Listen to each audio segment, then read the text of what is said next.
ஆண்டவராகிய இயேசு கிறிஸ்துவின் நாமத்தினாலே உங்களை இந்த ஆராதனைக்கு நாங்கள் உங்களை வரவேற்கிறோம்.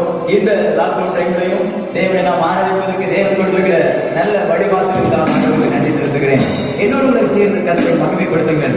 அவருடைய துணியிலே மகிமைப்படுத்தும். ஒருவருக்கு பலவிதமான பிரச்சனைகள் இருக்கலாம், பலவிதமான செயற்கையான சூழ்நிலைகள் இருக்கலாம். ஆனால் வேதம் சொல்லுவது கர்த்தரே உன் பாகத்தை வைத்துவிடு, அவர் உங்களை ஆதரிப்பார். அவர் உங்களை சாதாரணமாக அல்ல அசாதாரணமான காரியங்களை செய்யும்படியாக அவர் செய்வார். ஏனென்றால் நம்முடைய தேவன் அவர் சாதாரணமானவர் அல்ல. அவர் சிங்க கவியிலே தானியம் விழுந்தப்படும் அந்த சிங்கங்கள் அவரை சேதப்படுத்தாதபடிக்கு அவருடைய வாயை கட்டின ஆண்டவர் இன்றைக்கு ஒரு வாசம் செய்து கொண்டிருக்கிறார். என்னோட சேர்ந்து பார்க்கலாம். சிங்க கவியில் நான் விழுந்தேன், அவர் என்னோடு அமர்ந்திருந்தார், சுற்றறிக்கும் மக்களில் நடந்து பணி துளியா என்னை நினைத்தார் என்று பாடி அவருடைய பரிசுத்தநாமத்தை மகிமைப்படுத்துவோமா? ஹல்லேலூயா. சிங்க கவியில் நான் விழுந்தேன், அவரோடு அமர்ந்திருந்தார், சுற்றறிக்கும் மக்களில் நடந்து பணி துளியா என்னை நினைத்தார். சிங்க கவியில் நான் விழுந்தேன்,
சூழ்ச்சிகள் என்னை ஒன்று செய்யாமோ, தேவராஜ்யம் எனக்குள்ளே வந்ததா.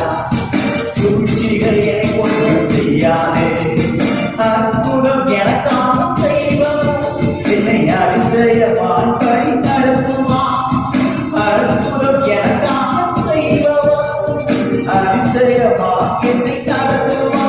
அவரே என்னை காப்பவர், அவரே என்னை காப்பவர், அவரே என்னை காப்பவர், அவரே என்னை காப்பவர். கேவியோ துணை நெருப்போ, அவர் என்னை காத்திடுவார். கேவியோ துணை நெருப்போ, அவர் என்னை காத்திடுவார்.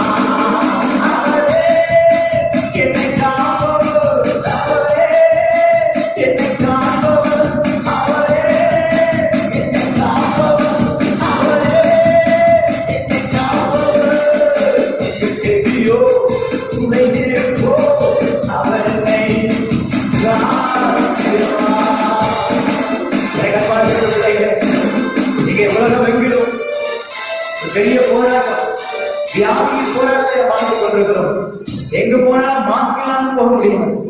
அதுதான் பாதுகாப்பு என்று சொல்லிக் கொண்டிருக்கிறோம். அதுதான் ஜீவனை பாதுகாக்கிறது, அதுதான் கொள்ளை நோய்களை பாதுகாக்கிறது சொல்லி பல நேரங்களிலே அவைகளை நான் நம்பி வாழ்ந்து கொண்டிருக்கிறோம். ஒன்று சொல்லட்டுமா? அவைகள் அல்ல நம்மை காப்பது, கர்த்தரே நம்முடைய பாதுகாப்பு. வேதம் சொல்லுகிறது, கர்த்தர் நகரத்தை காவலாகி காவல் விடுதான், கர்த்தர் வீட்டை காவலாகி காவல் விடுதான் என்று சொல்லப்பட்டிருக்கிறது. அவர் நம்மை காக்கவில்லை. எத்தனை சானிடைசர் யூஸ் பண்ணினாலும், எத்தனை அடுக்கு மாஸ்குகளை double layer, single layer, three layer mask use பண்ணினாலும் அவைகள் வியாதிகள் நம்மை தடுக்கும். என்று சொல்லட்டுமா? கர்த்தருடைய பாதுகாப்பு யாருடைய தலைமை மேல் இருக்கிறதோ அவர்களை எந்த வியாதியும், எந்த விதமான சோகமும், எந்த விதமான துன்மார்க்கமும், எந்த விதமான பாவங்களும் அவர்களை மேற்கொள்ளவே முடியாது. காரணம் என்னவென்றால் அவர் நம்மை காண்கிற தேவன். சொல்லுங்க பார்க்கலாம், அவரே என்னை காப்பவர். சொல்லுங்க பார்க்கலாம், அவரே என்னை காப்பவர். அவரே என்னை காப்பவர். அவரே என்னை காப்பவர். நீங்க தெரியும் சூளை நெருப்போ அவரை காத்திருப்பார். ஓ, நீரை காக்கிற தேவன் ஆண்டவரே, நீரை காப்பாற்றுகிறவர், நீரே மருத்துவர். சொல்லுவாங்க ஆண்டவரே, நீரே பரம மருத்துவர். நான் உண்மை நம்பியிருக்கிறேன், நான் உண்மை நம்பியிருக்கிறேன் ஆண்டவரே, உண்மையே நம்பியிருக்கிறேன். அவர் உங்களை கரம்பிடித்து நடத்துவார். அவர் உங்களை கண்மணியை போல பாதுகாப்பார். எப்பேற்பட்ட சூழ்நிலையில் இருந்தாலும், ஒருவேளை நீங்கள் மரணத்தோடு போராடி கொண்டிருக்கலாம், அல்லது நீங்கள் அவமானத்தோடு வாழ்ந்து கொண்டிருக்கலாம், அல்லது எல்லாவற்றையும் இழந்த ஒரு வெறுமையான ஒரு வாழ்க்கையை வாழ்ந்து கொண்டிருக்கலாம். கர்த்தருடைய வார்த்தை சொல்லுகிறது, நான் உன்னை கரம்பிடித்து நடத்துவேன், நான் உன்னை கரம்பிடித்து நடத்துவேன். உனக்கு தேவையான நன்மைகளை நானே உனக்கு அருள் செய்கிறேன் ஆண்டவராகிய இயேசு கிறிஸ்து சொல்கிறார். நிச்சயமாய் அவர் உங்களை கரம்பிடித்து நடத்துவார். என்னுடைய சேர்ந்து கரம்பிடித்து சொல்லுவீங்களா? கரம்பிடித்து என்னை என்றும் நடத்திடுவார். கண்மணி போல் என்னை என்றும் காத்திடுவார். ஆமென். ஓ ஹalleluya.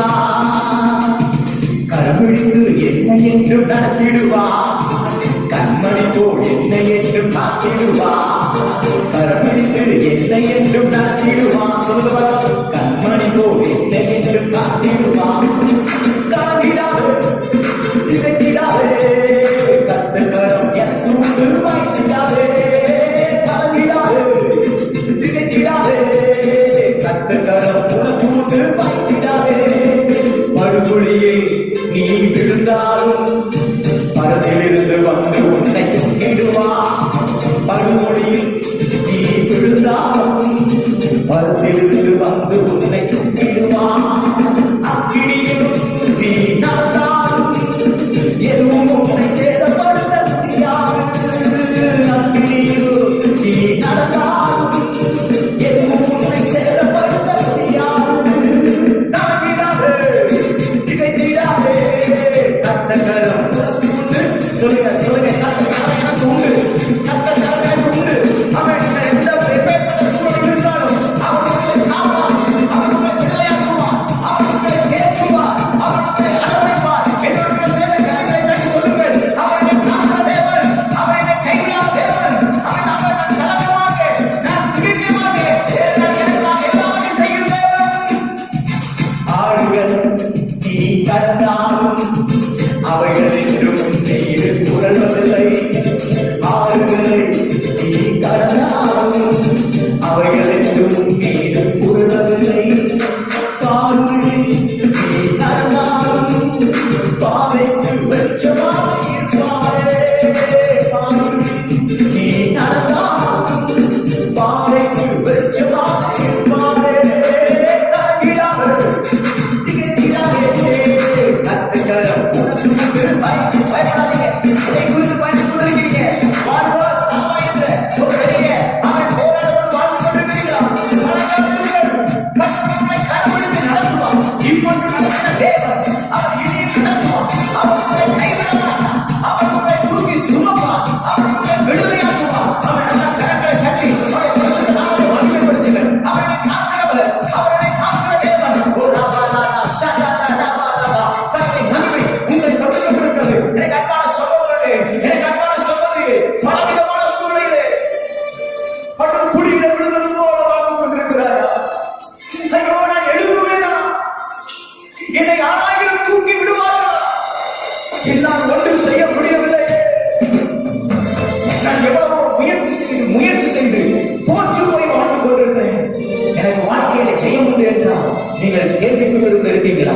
யோசேப்புக்கும் அதே நிலைமை வந்தது. அவனை தூக்கி குழியிலே போட்டார்கள். ஆனால் அவன் சோர்ந்து போகவில்லை. என்னை நடத்துகிற தேவன், எனக்கு வாக்கு பண்ணினவர், என்னோடு இருக்கிறவர், நான் கற்பத்தை என்னை வேறு பிடித்த தேவன், அவர் என்னோடு இருக்கிறார். இந்த குழி என்னுடைய வாழ்க்கையை அழிக்க முடியாது என்று நினைத்தான். அவைகள் அவனை அழிக்கவில்லை, அவனை ஆழம் உயர்த்த வைத்தது. ஆண்டவராகிய இயேசு கிறிஸ்து உங்களுக்கு வரக்கூடிய சோதனையை அழிப்பதற்காக அல்ல, உங்களை உருவாக்கி அவர் நீங்கள் சுத்தம் பண்ணாமல் இருக்கும் பொழுது நீங்கள் கர்த்தரை பார்த்து சொல்லுவீர்கள், ஆண்டவரே நான் துன்பத்தின் நடுவே நடந்தேன், ஆண்டவரே பாடத்தின் நடுவே நடந்தேன், ஆனால் இப்பொழுது என்னை செழிப்பான இடங்களிலே என்னை கொண்டு வந்து விட்டிருக்கிறீர் என்று சொல்வீர்கள். பதகத்தை உயர்த்தி சொல்லுங்கள், ஆறுகளை நான் கடந்தாலும் அவைகள் என்னை ஒன்றுபோதும் என்னை புரட்டுவது இல்லை. அல்லேலூயா. ஆறுகளை நான் கடந்தாலும் அவைகள் என்றும் என் மீது புரள்வதில்லை.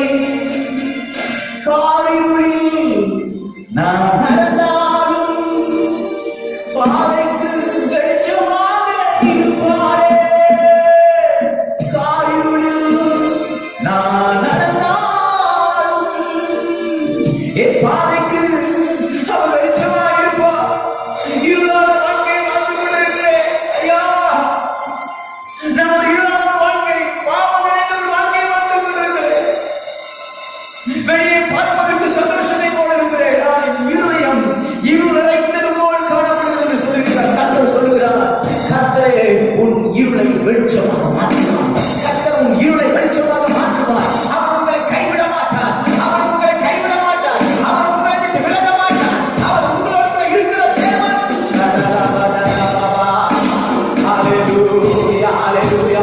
அவர் உங்களை ஒரு நாள் கைவிடாத தேவன், அவர் உங்களை ஒரு நாள் விட்டு விலகாத தேவன். அவர் நிச்சயமாய் உங்களை ஆசீர்வதித்து உங்களுடைய காரியங்களை எல்லாவற்றையும் அவர் பார்க்க செய்த தேவன். நீங்கள் தனிமையானவர்கள் அல்ல, நீங்கள் தனிமையானவர்கள் அல்ல. கர்த்தர் உங்களோடு கூட இருந்து அற்புதங்களை செய்ய அவர் உண்மையுள்ளவராக இருக்கிற நல்ல வாய்களுக்கு கர்த்தரை ஸ்தோத்திரம் பண்ணுவீங்களா? கர்த்தர் நல்ல ஸ்தோத்திரம் பண்ணுவீங்களா? ஆமென், ஹல்லேலூயா.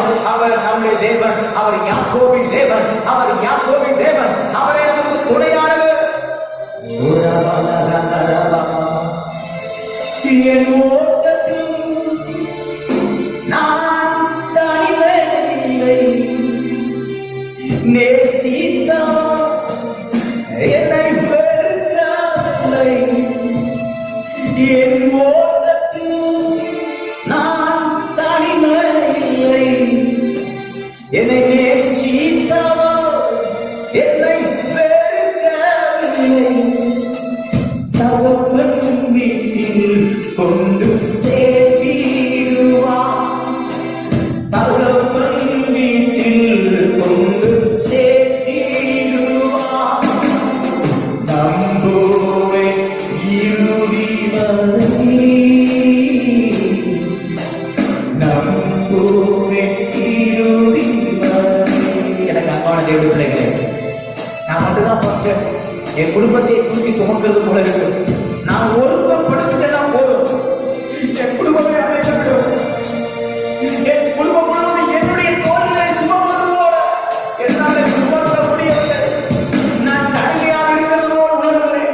என்னோட கூட பிறந்தவர்கள் பலர், ஆனால் அவர்கள் எனக்கு ஒத்தாசை இல்லாதனாலே நான் மிகவும் கடுமையாக அவர்களை விரும்புகிறேன், கடுமையாக நினைக்கிறேன் என்று சொல்லி நீங்கள் ஒருவேளை மனதளவிலே நீங்கள் சோர்வடைந்து இருக்கலாம். கர்த்தர் சொல்கிறார், நீ தனிமையானவன் அல்ல, நான் உன் கூட இருக்கிறேன் என்று சொல்லுகிறார்.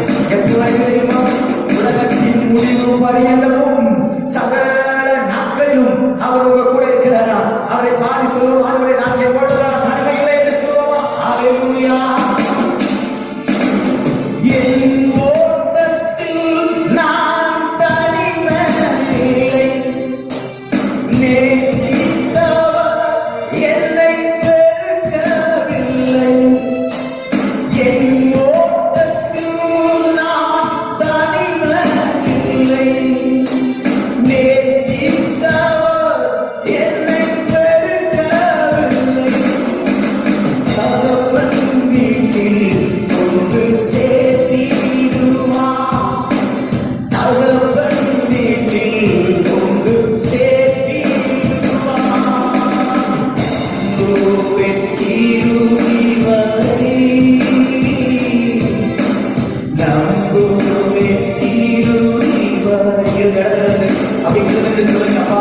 உங்களை நம்புறப்பா, நான் உங்களை மட்டும் நம்புறப்பா. யாக்கோபின் தேவன் என்று சொல்லி அப்படி எழுதுறேன். கரங்களை உயர்த்தி சொல்லுங்க பார்க்கலாம்.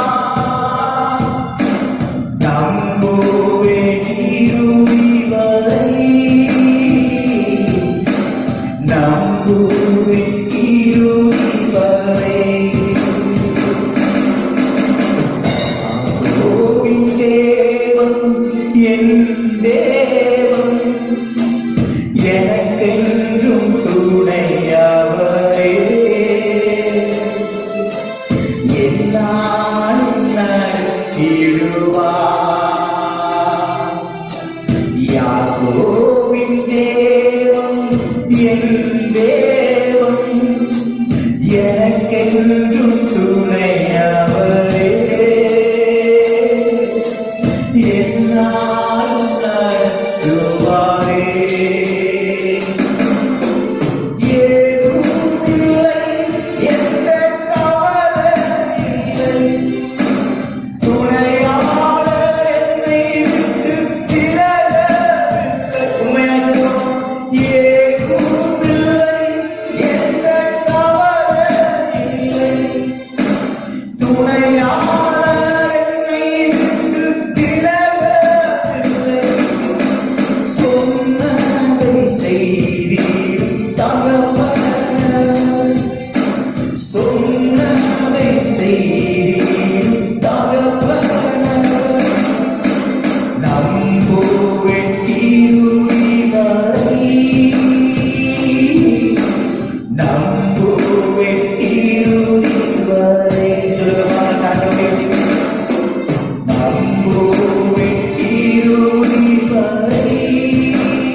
ரெண்டு கரங்களை உயர்த்தி நான் உங்களை வந்து நம்புறப்பா.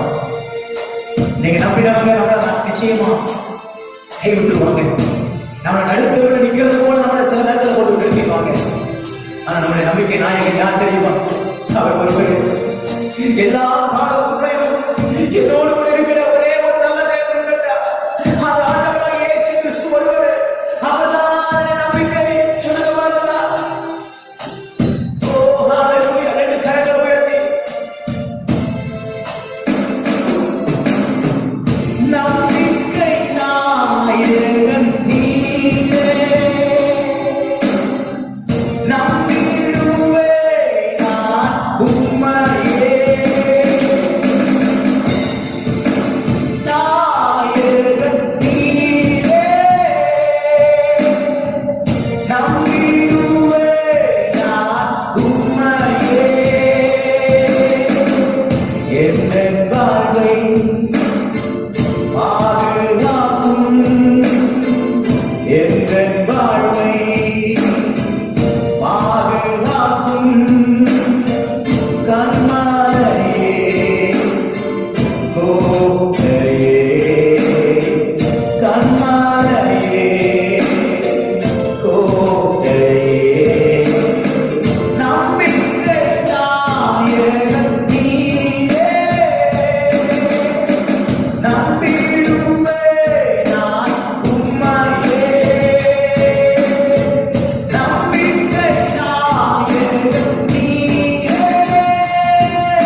இன்னும் உம்மை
இந்த வியாதியின் வேகத்தை உம்முடைய கரம் தடுத்து நிறுத்தட்டும் ஆண்டவரே. உம்முடைய கரம் காற்றையும் கடலையும் தடுத்து நிறுத்தினதே ஆண்டவரே. உம்முடைய கரம் ஆண்டவரே குஷ்ட ரோகிகளை சுகமாக்கினதே. எங்கள் மக்களை காப்பாற்றும் ஆண்டவரே.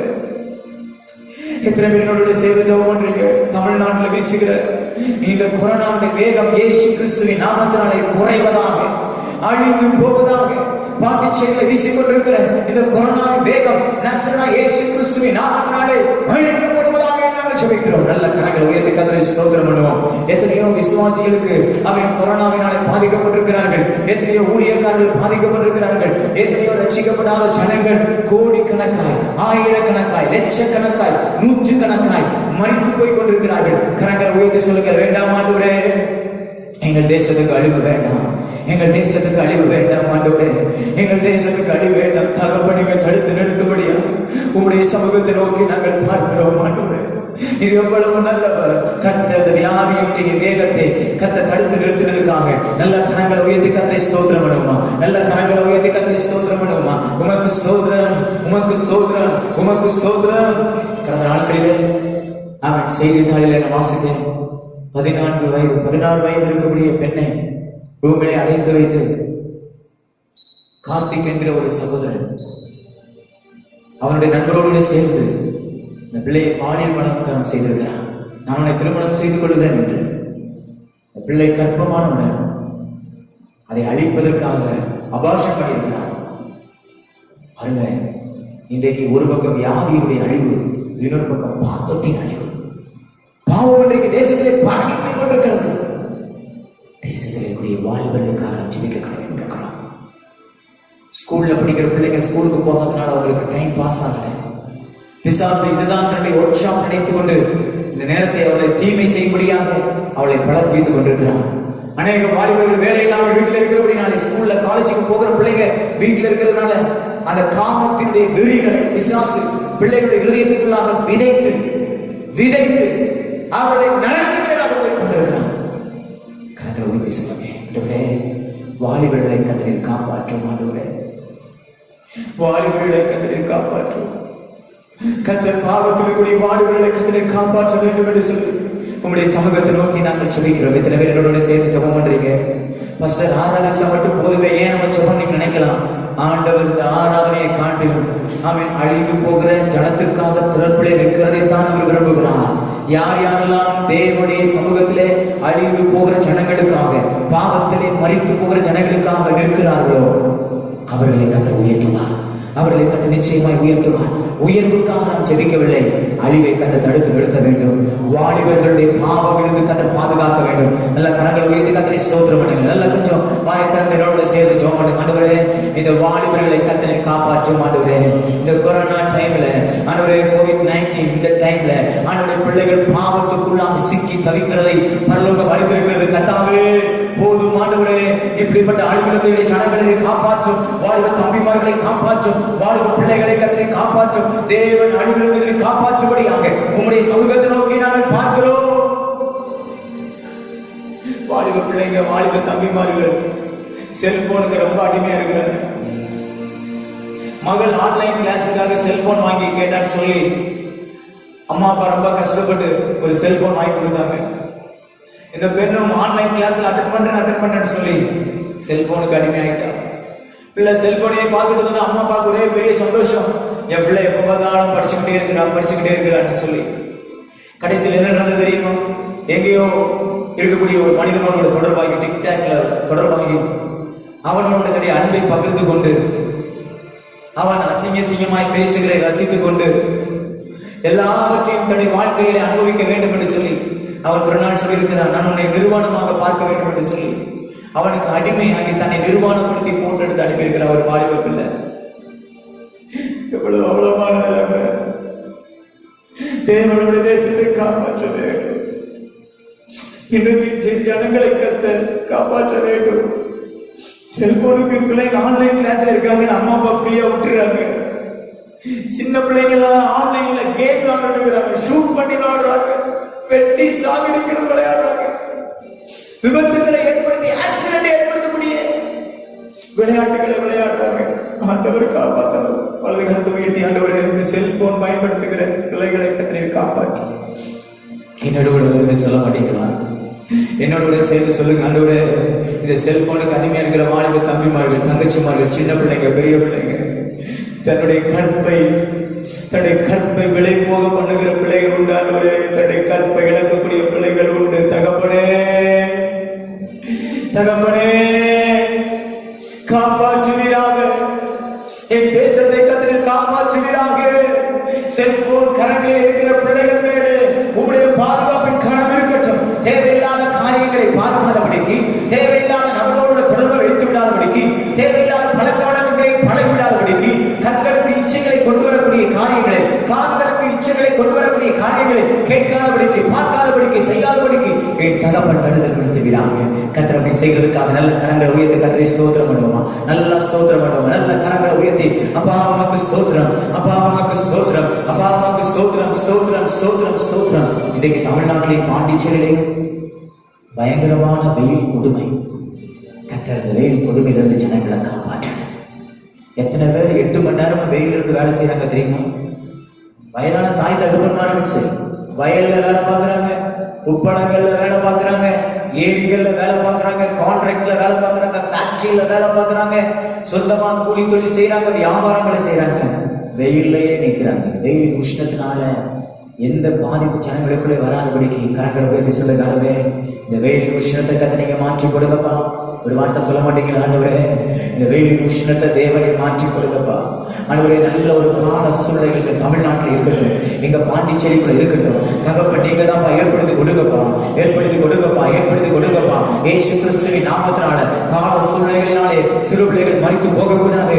ஆண்டவரே, பெரியவர்கள் மறித்து போகக்கூடாது. வெயில் கொடுமையினாலே தகப்பன் தாமே இந்த வெயிலின் உஷ்ணத்தை கர்த்தர் நீங்க தணிக்க பண்ணும்படியாய், குறைக்க பண்ணும்படியாய், மாற்றும்படியாய் உங்களுடைய கரத்தை நோக்கி நாங்கள் பார்க்கிறோம். நல்ல கரங்கள் உயர்த்தி சொல்லுங்க. ஆண்டவரே, நீங்க எங்களுக்கு குளிர்ந்த நிழலாய் மாறுவதற்காக உமக்கு ஸ்தோத்திரம், குளிர்ந்த நிழலாய் மாறுவதற்காக உமக்கு ஸ்தோத்திரம். வேதம் சொல்லுகிறது, இரவில் உண்டாகும் பயங்கரத்துக்கு அவர் நம்மை காப்பாராம், பகலில் பறக்கும் அம்புக்கு கர்த்தர் நம்மை பாதுகாப்பாராம். அவன் எந்த தீங்கும் நம்மை அணுகாதபடிக்கு அவர் நம்மை பாதுகாப்பார் என்று செட்டைகளின் நிழலின் அடியிலே நம்மை மறைத்து காத்துக் கொள்வார் என்று நமக்கு வாக்கு கொடுத்திருக்கிறார். கர்த்தர் அப்படி செய்வதற்காக நல்ல கரங்களை உயர்த்தி கர்த்தரை ஸ்தோத்திரம் பண்ணுவோமா? நல்ல கரங்களை உயர்த்தி அப்பா உமக்கு ஸ்தோத்திரம், உமக்கு ஸ்தோத்திரம், உமக்கு ஸ்தோத்திரம். ஆண்டவரே, உம்முடைய கரங்களை நாங்கள் ஒப்புக் கொடுக்கிறோம். நீர் மாத்திரம் மகிமைப்படுவீராக. எல்லா துதியும் கனமும் மகிமையும் உமக்கு ஒருவருக்கே செலுத்துகிறோம். இயேசு கிறிஸ்துவின் வல்லமையுள்ள நாமத்தினாலே ஜெபிக்கிறோம் ஜீவனுள்ள நல்ல பிதாவே, ஆமென். நாம் எடுத்துக்கொள்வோம் சங்கீதம் புத்தகம் 91ஆம் அதிகாரம். பழைய ஏற்பாட்டிலே 728வது பக்கம், 728வது பக்கத்திற்குரிய சங்கீதம் 91 நாம் வசனம் பிரதி வசனமாக வாசிக்க போகிறோம். மத்தியிலுடைய அன்பு சகோதரர் மதன் அவர்கள் வாசிப்பார்கள்.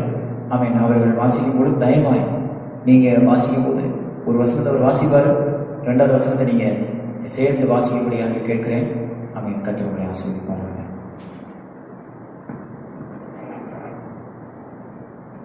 கர்த்தருடைய பரிசுத்த நாமத்துக்கு மகிமை உண்டாவதாக. 91வது சங்கீதம் வசனப்படி வசனம் வாசிப்போம். உன்னதமானவரின் மறைவில் இருக்கிறவன் சர்வ வல்லவருடைய நிழலில் தங்குவான்.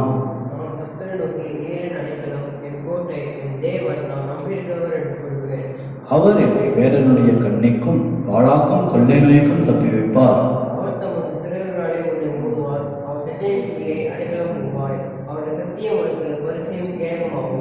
இரவில் உண்டாகும் பயங்கரத்துக்கும் பகலில் பறக்கும் அம்புக்கும்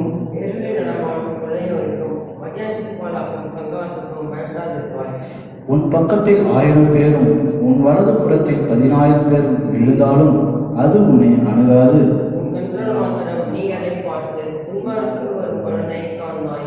எனக்கு அடைக்கலமாய் இருக்கிற உன்னதமான கர்த்தரை உனக்கு தாபரமாய் கொண்டாய். உன் வழிகளெல்லாம் உன்னை காக்கும்படி உனக்காக தன்னுடைய தூதர்களுக்கு கட்டளையிடுவார்.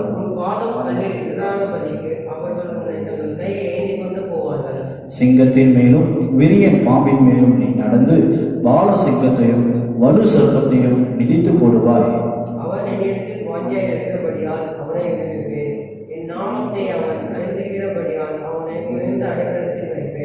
அவன் என்னை நோக்கி கூப்பிடுவான், நான் அவனுக்கு மறு உத்தரவு அருள செய்வேன். ஆபத்தில் நானே அவனோடு இருந்து அவனை தப்புவித்து அவனை கனப்படுத்துவேன். கடைசி வசனம் சேர்ந்து வாசிப்போம்.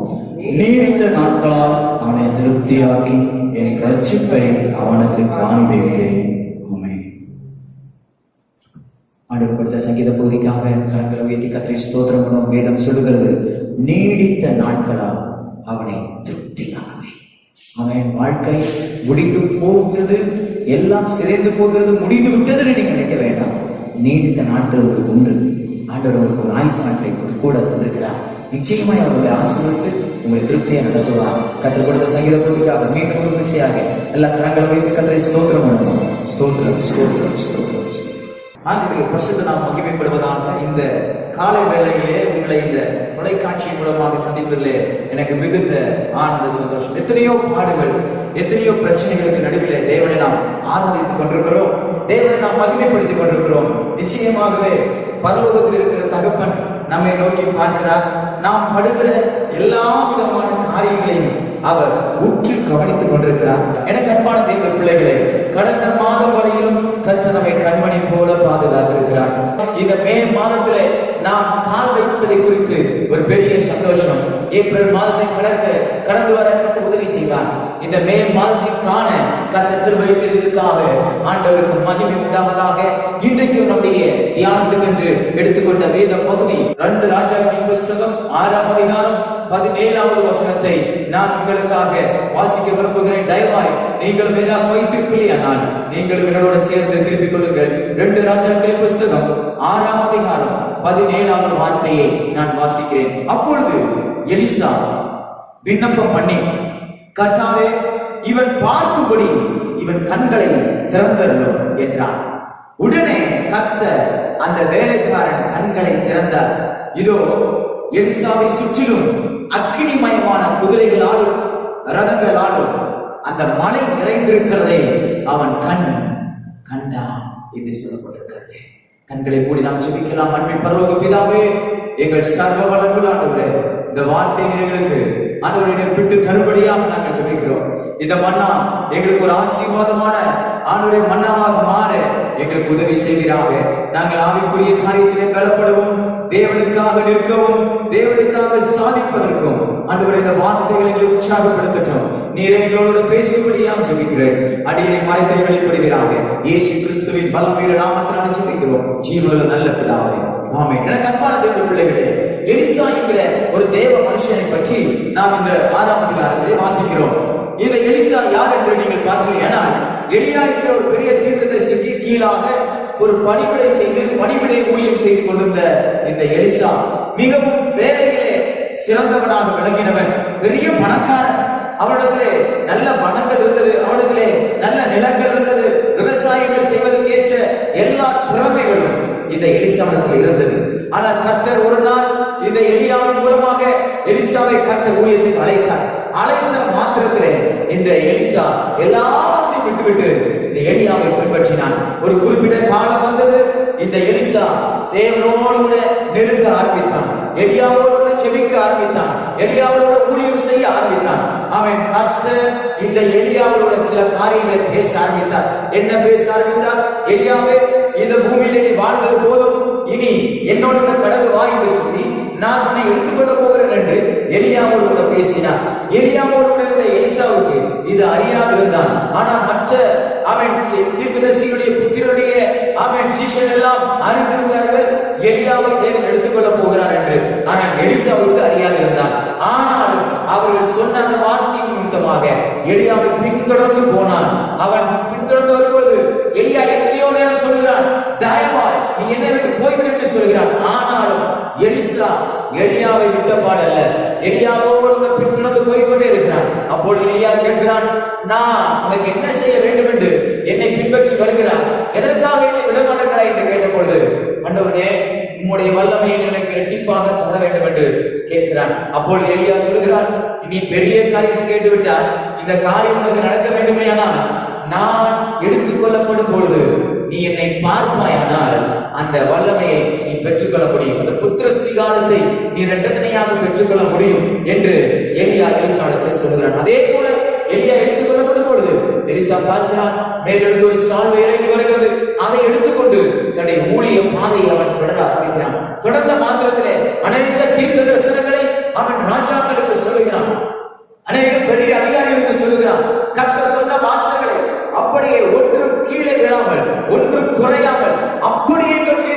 சொல்லுகிறான். ஆகையால் இந்த எலிசாவை குறித்து ராஜாக்களுக்குள்ளே ஒரு பெரிய பதட்டம், எலிசாவை குறித்து மற்ற நாட்டிலே அரண்மனையில் இருக்கிறவர்களுக்கு ஒரு பெரிய பதட்டம், எலிசாவை குறித்து தேசத்தில் பேசப்பட்டுக் கொண்டிருக்கிறது. காரணம் என்னவென்றால் இந்த எலிசா கர்த்தருடைய வார்த்தையை அப்படியே அப்பட்டமாக சொல்லிவிடுகிறான் என்று சொல்லி எல்லாவற்றையும் அவன் சொல்லிவிடுகிறான். இவனுக்கு மறைவாக ஒன்றுமில்லையே, கர்த்தர் இவனுக்கு எதையுமே மறைத்து வைக்கவில்லை என்ற ஒரு பெரிய பயம் எலிசாவை பிடித்திருந்தது.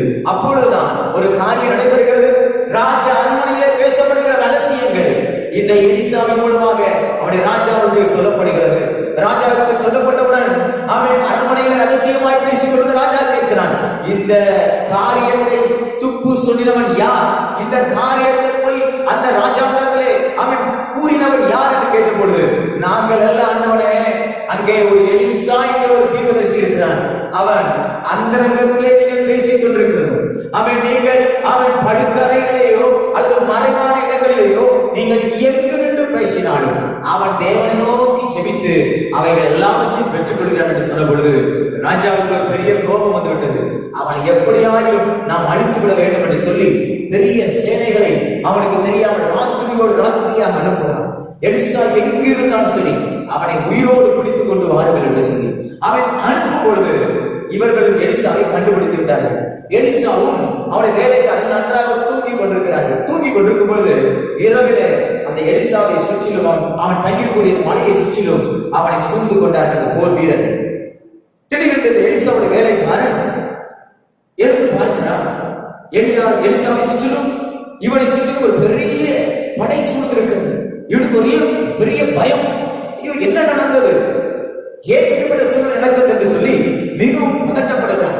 என்ன செய்வது என்று அவனாலே ஒன்றும் யூகிக்க முடியவில்லை, அவனால் அதை தெரிந்து கொள்ள முடியவில்லை, மிகவும் சிரமப்படுகிறான். என்ன பண்ணுவது என்று அவனுக்கு புரியவில்லை.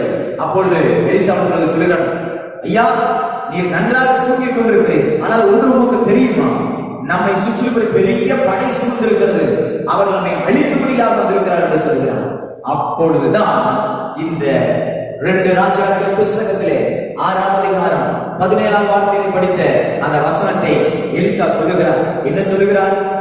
ஆண்டவரே, இந்த வேலைக்காரனுடைய கண்கள் திறக்கும்படி இவனுடைய கண்களில் ஆண்டவரே நீர் என்னோடு சூழ்ந்திருக்கிறீர், எப்போதும் என்னோடு கூட இருக்கிறீர், உம்முடைய சேவைகள் எப்போதும் எனக்குள்ளாக இருக்கிறது என்பதை இந்த வேலைக்காரன் கண்கள் காணும்படி கண்களை திறந்தள்ளும் என்று எலிசா ஆண்டவரை நோக்கி செபிக்கிறார். நடந்தது என்ன? ஆண்டவரை நோக்கி செபித்தது போல, எலிசா செபித்தது போல ஆண்டவர் வேலைக்காரருடைய கண்களை திறந்தார். கண்களை திறந்த மாத்திரத்திலே அவன் பார்க்கிறான், எலிசாவை சுற்றிலும் இருக்கக்கூடிய மலைகளை சுற்றிலும் அவன் பெரிய போர் வீரர்கள் அவன் இவனை சூழ்ந்து கொடுத்து பாதுகாப்பாக இருக்கிறதை பரலோக சேனை, தேவ சேனை இந்த எலிசாவை சுற்றிலும் அவன் வட்டமிட்டிருக்கிறதை பார்த்து இவன் பயந்து விடுகிறான். அப்பொழுதுதான் அவன் யோசிக்கிறான், ஓ இது உண்மைதான், நம்முடைய எலிசா அவர் சொன்னாரே, உலகத்தில் இருக்கிறவனை காட்டிலும் உங்களில் இருக்கிறவர் பெரியவர், அவன் இவர்களை காட்டிலும் நம்மோடு இருக்கிறவர் பெரியவர் என்று சொன்னாரே, அவர் மெய்யாகவே இவர் பெரியவராக இருக்கிறார் என்று தன்னோடு கூட இருக்கிற ஆண்டவருடைய சேனையை கண்டு கொண்டார். எனக்கு அன்பான தேவ பிள்ளைகளே, பலவிதமான சூழ்நிலைகளிலும் நம்மோடு தேவன் இருக்கிறாரா, கர்த்தர் நம்மோடு இருக்கிறாரா, கர்த்தருடைய வார்த்தை நம்மளே இருக்கிறதா? நாம் பல நேரங்களிலே குழப்பமான சூழ்நிலைகளிலும் அவன் பதட்டமான சூழ்நிலைகளிலும் அவன் வியாபகமான சூழ்நிலையிலும் தேவன் என்னோடு கூட இருக்கிறார் என்ற பல நேரங்களிலே நாம் மறந்து விடுகிறோம். மறந்து என்ன செய்ய முடியும் தெரியுமா? ஆண்டவர் என்னோடு இல்லை, நான் தனி மனப்போடு இருக்கிறேன், தனி மனிதனாக நான் வாழ்ந்து கொண்டிருக்கிறேன், எனக்கு உதவி செய்ய தேவனாலே முடியவில்லை என்று சொல்லி அநேக நேரம் நாம் தேவனோடு கூட அவன் உறவை துண்டித்து விடுகிறோம்.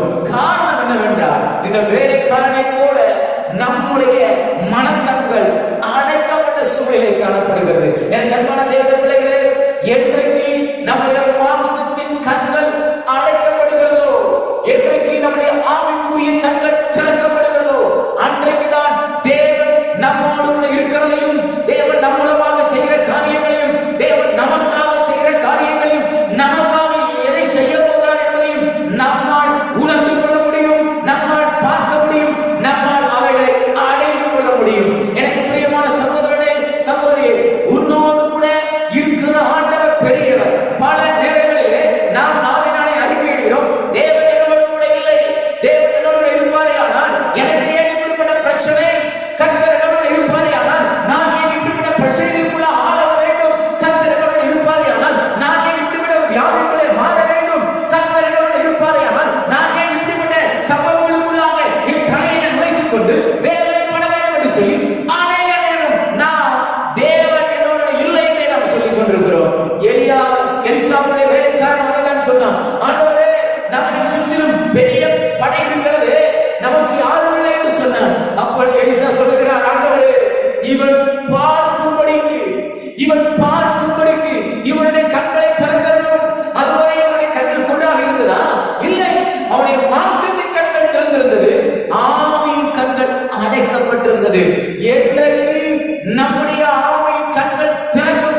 நீ என்னோடு இருக்கிறீர், என்னோடு பெரிய காரியங்களை செய்கிறீர், என்னை கொண்டு அசாதாரணமான காரியங்களை செய்ய நீர் வல்லமையுள்ளவராய் இருக்கிறீர் என்பதை நான் உணர்ந்து கொள்வதற்கு என்னுடைய மனக்கண்களை திறக்க வேண்டும் ஆண்டவரே, என்னுடைய ஆவியின் கண்களை திறக்க வேண்டும் என்று சொல்லி யார் யாரெல்லாம் தேவனை நோக்கி நீங்கள் ஜெபிக்கிறீர்களோ, எலிசா ஜெபத்தை கேட்டு வேலைக்காரருடைய கண்கள் திறந்து கர்த்தர் நம்மோடு கூட தான் இருக்கிறார், நாம் தனி மரம் அல்ல, நம்மை கர்த்தர் கைவிடவில்லை, ஆபத்து காலத்திலும் அவர் நம்மோடு கூட தான் இருக்கிறார் என்ற உறுதியான விசுவாசம் நமக்குள்ளே கடந்து வரும். எனக்கு அன்பான தேவ பிள்ளைகளே, உலகத்தில் நடக்கக்கூடிய சூழ்நிலைகள் பல நேரங்களிலே கர்த்தர் என்னோடு இருக்கிறாரா என்ற ஒரு பெரிய சந்தேகத்தை நமக்கு ஏற்படுத்திக் கொடுக்கும்.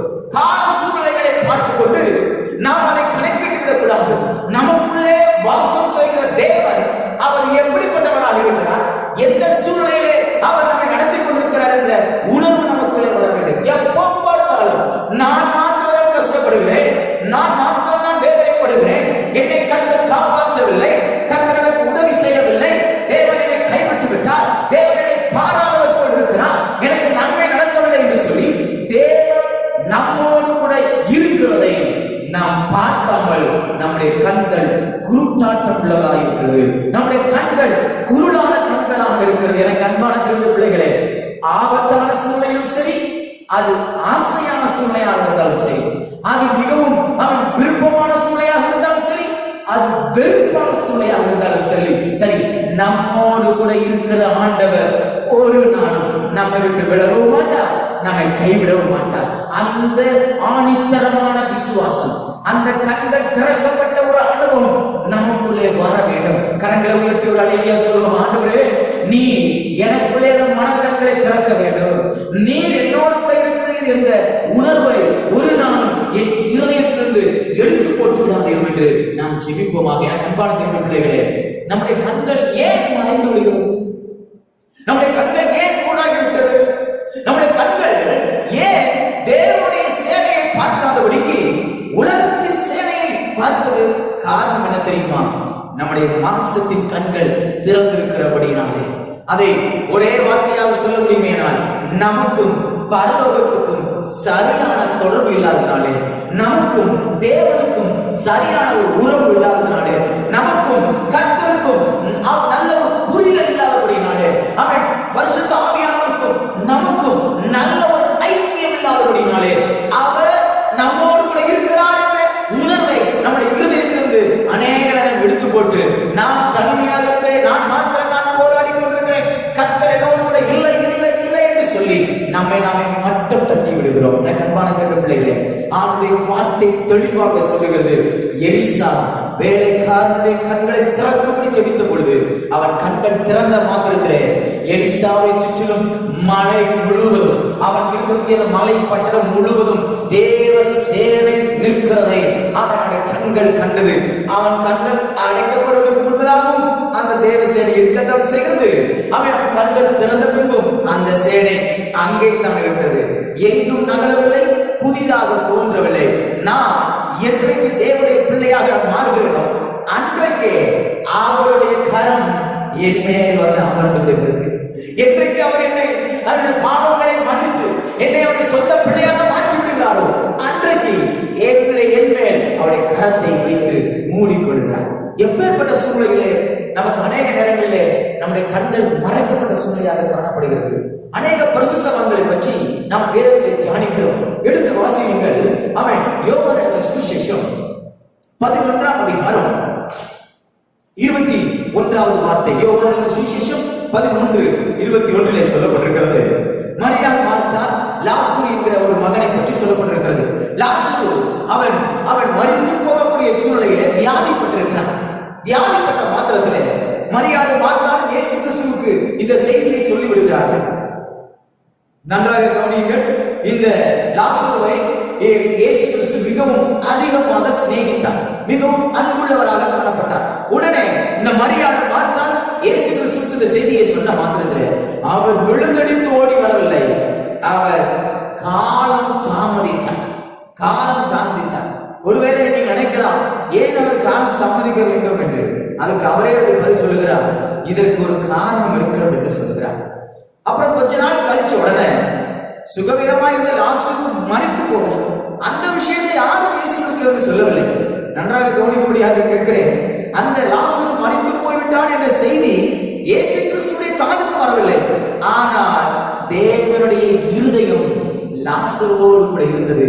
தேவனுடைய இருதயம் லாசரு குடும்பத்தோடு கூட இருந்தது என்பதை காண்பிக்கும்படியாக அவர் ஆவியிலே உணர்ந்தவராய் சொல்கிறார், லாசரு நித்திரை அடைந்து விட்டார். எனக்கு அன்பான தேவ பிள்ளைகளே, லாசருவும் இயேசு கிறிஸ்துவுக்கும் பெரிய தூரம் இருக்கிறது. ஆனாலும் அவருடைய இருதயம், அவருடைய சமூகமும் லாசருடைய குடும்பத்தோடு கூட இருந்தது. ஆனால் மரியாதை பார்த்தாலும் அதை உணர்ந்து கொள்ளவில்லை. உணர்ந்து கொள்ளாமல் தான் இந்த 18ஆம் அதிகாரம் 21ஆம் வசனத்தில் சொல்லப்பட்டிருக்கிறது, நீ இங்கே இருந்திருப்பீரையானால் என்னுடைய சகோதரன் மரித்து போயிருக்க மாட்டானே. நன்றாக கவனியுங்கள். வியாதியாயிருக்கிற செய்தியை சொன்னார்கள், மரித்து போன செய்தியை சொல்லவில்லை. தேவனே அதை அறிந்து கொண்டார். அப்படி என்றால் நம்மோடு கூட இருக்கிற ஆண்டவருக்கு முன்பாக எதுவும் மறைவானது ஒன்றுமில்லை. அவருக்கு மறைவாக நம்முடைய வாழ்க்கையிலே எந்த சம்பவம் நடக்காது. நமக்கு பதட்டம் வரலாம். நமக்கு ஐயோ என் சகோதரன் வியாதிப்பட்டு விட்டானே, ஐயோ என் சகோதரன் மரித்து போய்விட்டானே என்ற ஒரு பெரிய பதட்டம் வரும்போது நம்மோடு கூட இருக்கிற ஆண்டவரை நாம் மறந்து விடுகிறோம். என்ன வார்த்தை சொல்லுகிறோம்? நீர் இங்கே இருந்தீரையானால் என் சகோதரன் மரித்து போயிருக்க மாட்டான். அவர் அங்கே தான் இருக்கிறார். எப்படி இயேசு கிறிஸ்து பூமியிலே அவர் 33 வருடம் வாழும் பொழுது முழு மனுஷனாக வாழ்ந்தாரோ, முழு அதே போல முழு தெய்வமாக அவர் வாழ்ந்ததற்கு இந்த வார்த்தை சாட்சியாக இருக்கிறது. லாசரு மரித்ததை அவர் தன்னுடைய சீஷர்களுக்கு சொல்கிறார், லாசரு நித்திரையாய் இருக்கிறான், நான் அவனை எழுப்ப போகிறேன் என்று சொல்லுகிறார். எனக்கு அன்பான தேவ பிள்ளைகளே, நிறைய நேரம் நம்ம துக்கத்துக்கு மத்தியில மரணம் போன்ற பதட்டமான சூழ்நிலையில இயேசு கிறிஸ்து நம்முடைய கூட இருக்கிறார் என்ற அந்த சத்தியத்தை நாம் மறந்து விடுகிறோம். நம்முடைய கண்களுக்கு அது மறைக்கப்பட்டு விடுகிறது. பதட்டம், ஐயோ என் சகோதரன் வியாதியாக இருக்கிறான், இயேசு கிறிஸ்து என்னோடு இல்லையே, எனக்கு இப்படிப்பட்ட ஒரு சுகவீனமாக இருக்கிறது, ஆண்டவராகிய இயேசு கிறிஸ்து என்னோடு இல்லையே, ஐயோ இந்த பதட்டமான சூழ்நிலையிலே அவருக்கு இன்னும் கை கொடுக்கவில்லையே, அவருக்கு எந்த ஆறுதல் எனக்கு சொல்லவில்லையே, அவர் என்னோட வந்து அவர் என்னோட துக்கத்தை அனுசரிக்கவில்லையே, இந்த பதட்டமான சூழ்நிலையிலே அவர் எனக்கு ஒரு வாழ்க்கையை தரவில்லையே, அவர் எனக்கு தூரம் போய்விட்டார், அவர் எனக்கு கடந்து போய்விட்டார் என்ற பதட்டமான சூழ்நிலையிலே தேவன் என்னோடு கூட இருக்கிறார் என்ற உணர்வற்ற இருதயம் நமக்குள்ளே வந்து விடுகிறது. எனக்கு அன்பான தேவ பிள்ளைகளே, நமக்குள்ளே பதட்டம் இருக்குமே, ஆனால் இயேசு கிறிஸ்து என்னோடு கூட இருக்கிறார் என்ற சத்தியம் மறைக்கப்பட்ட குருடனை போல நாம் மாறிவிடுவோம். பதட்டம் இருக்கும் பொழுதும் ஒன்றை நாம் விசுவாசிக்க வேண்டும். எதை தெரியுமா? என் ஆண்டவர் என்னோடு கூட தான் இருக்கிறார். அது எப்பேற்பட்ட வியாதியாக இருந்தாலும், எப்பேற்பட்ட பிரச்சனையாக இருந்தாலும், அதை மாற்ற வல்லமையுடைய தேவன் அவர் என்னோடு கூட வாசம் செய்து கொண்டிருக்கிறார் என்ற அந்த விசுவாசம் யார் யாருக்குள்ள இருக்கிறதோ அவருடைய கண்கள் தான் திறக்கப்பட்ட கண்கள். இயேசு கிறிஸ்து நம்முடைய பதட்டமான சூழ்நிலையிலும் அவர் நம்மோடு கூட இருக்கிறார். உங்களுக்கு பதட்டமான சூழ்நிலை, ஐயோ சாரி என்னை மன்னித்து விடு, உன்னுடைய பதட்டமான சூழ்நிலை என்னால் ஒன்று உதவி செய்ய முடியாது என்று சொல்லி நம்மை கலட்டிவிட்டு ஓடி போகிற தேவன் அல்ல, அவர் நம்மோடு கூட இருக்கிற ஆண்டவர். இரண்டாவது, இவருடைய கண்கள் கூடாததுக்கு காரணம் இவங்களுக்கு ஒரு பெரிய பயம் ஏற்பட்டு விட்டது. என்ன பயம்? லாசரு மரித்து போய்விட்டான். பயம், ஐயோ என்னுடைய சகோதரன் மரித்து போய்விட்டான். ஆகவே அவன் சொல்கிறார்கள், நீ இங்கே இல்லை, நீ இங்கே இருக்கிறீயானால் என்னுடைய சகோதரன் மரித்து போயிருக்க மாட்டான். என்றைக்கு நமக்குள்ளே பயம் வருகிறதோ அன்றைக்கு நம்முடைய கண்கள் குருடாகி போய்விடுகிறது. எப்படிப்பட்ட குருடு தெரியுமா? ஆண்டவராகிய இயேசு கிறிஸ்து என்னோடு கூட இல்லை, பரிசுத்த ஆவியானவரோடு இல்லை, தேவனுடைய வார்த்தை எனக்கு இல்லை, அவரை நான் துதிக்கிறதுக்கு நாங்களே இல்லை என்ற ஒரு பெரிய பயம் என்கிற ஆயுதம் எல்லாவற்றையும் குருடாக மாற்றுகிறது. எனக்கு அன்பான பிள்ளைகளே, மரியாள் மார்த்தாளுடைய கண்களை குருடாக்கி வைத்தது அவளுக்குள்ளாக இருந்த பயம். லாசரு மரித்து போய்விட்டான். இதற்கு முன்பாக நமக்கு யாரும் இல்லை இந்த உலகத்திலே, நமக்கு சகோதரர்கள் இல்லை, நம்மோடு கூட இந்த பூமியிலே பிரயாணம் செய்வதற்கு ஒரே குடும்பமாக இருப்பதற்கு வேறு யாரும் இல்லை. எதிர்காலத்தை குறித்த ஒரு பயம்.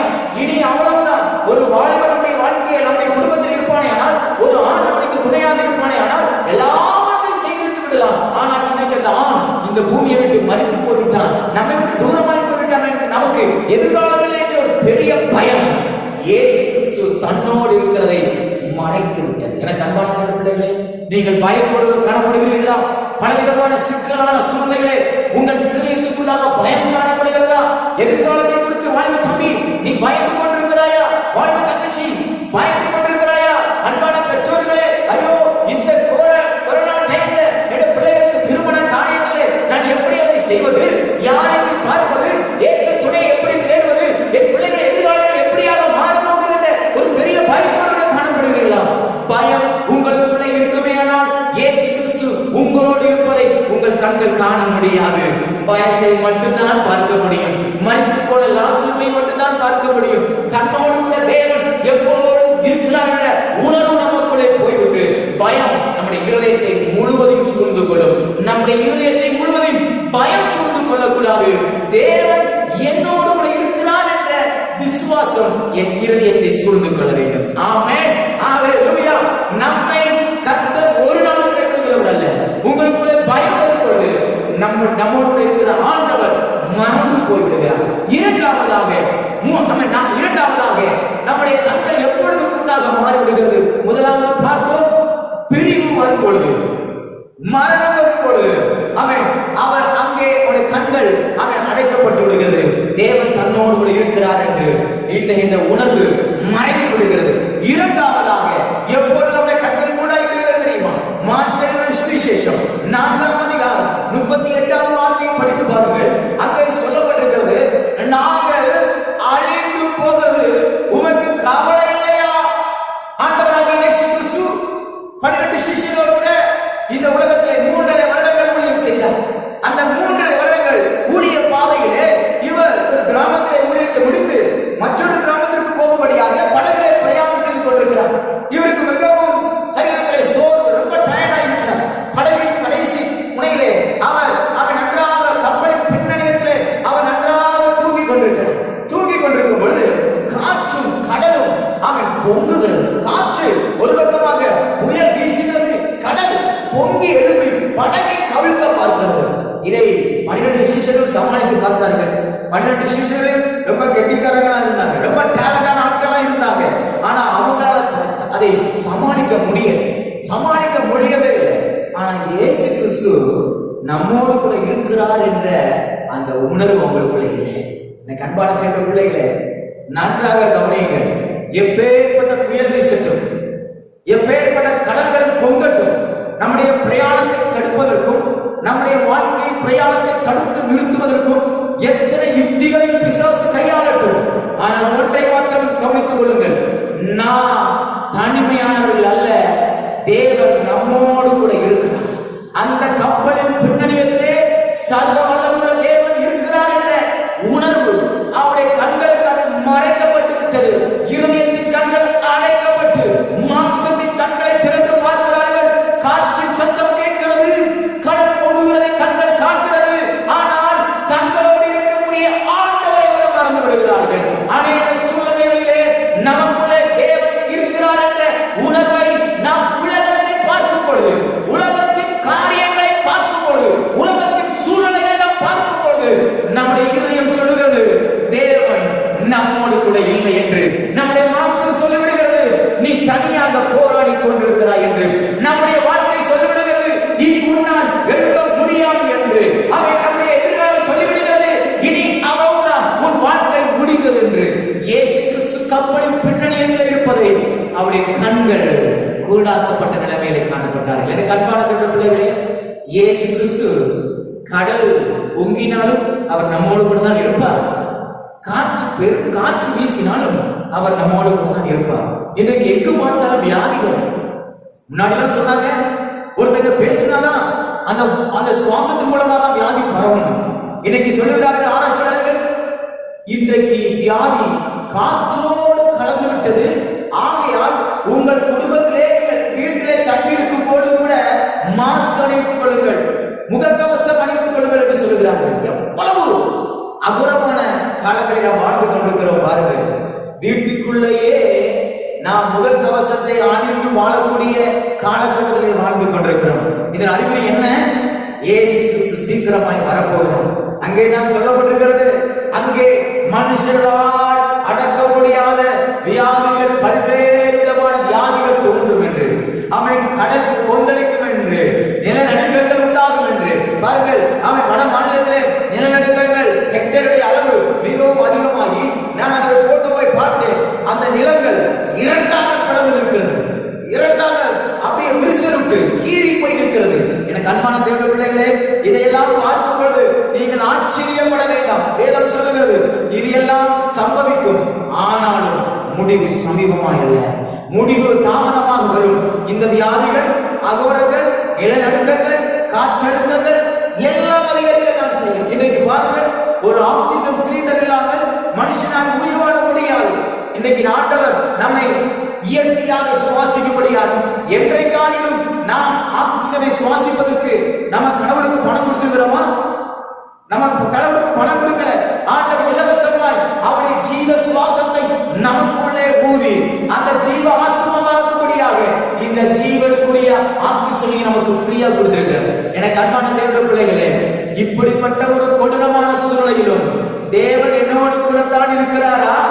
அவர் தமிழ்நாட்டில் இருக்கிறாரா? பாண்டிச்சேரியிலே அவர் இருக்கிறாரா என்ற ஒரு பெரிய சந்தேகங்கள் வரலாம். என் குடும்பத்திலே இப்படிப்பட்ட குழப்பங்களும் பெரிய பெரிய அலைகளும் காற்றுகளும் வீசிக்கொண்டிருக்கிற இந்த காலகட்டங்களே, என் படகிலே இயேசு இருக்கிறாரா? என் குடும்பத்திலே இயேசு இருக்கிறாரா? என் வேலையிலே எல்லாம் கைவிடப்பட்ட சூழ்நிலையிலே எல்லாவற்றையும் இழந்த என்னுடைய அலுவலகத்திற்கு மத்தியிலே, என்னுடைய ஆபீஸ் ரூம்ல கர்த்தர் என்னோடு கூட இருக்கிறாரா என்ற உணர்வு நமக்குள்ள இருக்கிறதா? தேவன் என்னோடு கூட தான் இருக்கிறார். எப்பேற்பட்ட சூழ்நிலைகள் வந்தாலும், எப்பேற்பட்ட புயல்கள் வீசினாலும், எப்பேற்பட்ட கடல்கள் கொந்தளிச்சாலும் அவர் என் படையில் தான் இருக்கிறார் என்ற உணர்வு நமக்குள்ளே வர வேண்டும். எனக்கு அன்பான தேவ பிள்ளைகளே, கால சூழ்நிலைகள் நம்முடைய கண்களை மறைத்து விடக்கூடாது. சீஷருடைய கண்களை மறைத்தது என்ன? அந்த கால சூழ்நிலைகள். இன்றைக்கு அநேக கிறிஸ்தவர்கள் இயேசு கிறிஸ்துவை விட்டு பின்வாங்குவதற்கும், அவன் மறிக்கும் பொழுது அவிசுவாசம் இல்லாமல் அவிசுவாசியை மறிப்பதற்கு காரணம் என்ன தெரியுமா? தன்னோடு கூட தன்னுடைய வாழ்க்கை இன்னும் படகிலே வானத்தை பூமி உண்டாக்கின கர்த்தர் இல்லை என்ற ஒரு அவிசுவாசம் அவர்களுக்குள்ளே வந்தபடினாலே அவர்கள் விசுவாசியாய் அல்ல, அவிசுவாசியாய் மறித்து போய்விடுகிறார்கள். விசுவாசம் இல்லாத ஒரு மனுஷனாக மறித்து போகிறார்கள். இயேசு இல்லாமல் அவர் மறித்து போகிறார்கள். எனக்கு அன்பான தேவ பிள்ளைகளே, எப்பேற்பட்ட ஆபத்தான சூழ்நிலை வந்தாலும், எப்பேற்பட்ட வியாதியாக வந்தாலும், எப்பேற்பட்ட பலவீனங்கள் வந்தாலும் அவர் என்னுடைய படைகளை தான் இருக்கிறார். அவர் என்னோடு கூட தான் இருக்கிறார். நல்ல கரங்களை கட்டி சொல்லுங்க, அவர் என்னோடு கூட தான் இருக்கிறார். அது காற்று வீசட்டும், அது கடல் பொங்கட்டும், என் ஆண்டவர் என் படைகளை தான் இருக்கிறார் என்ற உணர்வு வரும்போது நம்ம இந்த வார்த்தை சொல்ல மாட்டோம், நாங்கள் மறித்து போவது உமக்கு கவலை இல்லையா? இன்னைக்கு நம்ம அநேக நேரம் அப்படிதான் சொல்லி கொண்டிருக்கிறோம். ஆண்டவரே, நான் படுகிற வேதனை நீ இவ்வளவு நாள் பார்த்து கொண்டிருக்கிறீரே, உமக்கு கண்கள் இல்லையா? ஆண்டவரே, நான் படுகிற கஷ்டங்களை நீ பார்த்து கொண்டிருக்கிறீரே, எனக்கு நீ நன்றாக உதவி செய்ய மாட்டீரோ? என் கண் பிரச்சனையை மாற்ற மாட்டீரோ? என் வாழ்க்கையில் ஒரு மாற்றம் வராதா என்று சொல்லி எனக்கு ஏன் இப்படிப்பட்ட வேதனை? உமக்கு கவலை இல்லையா?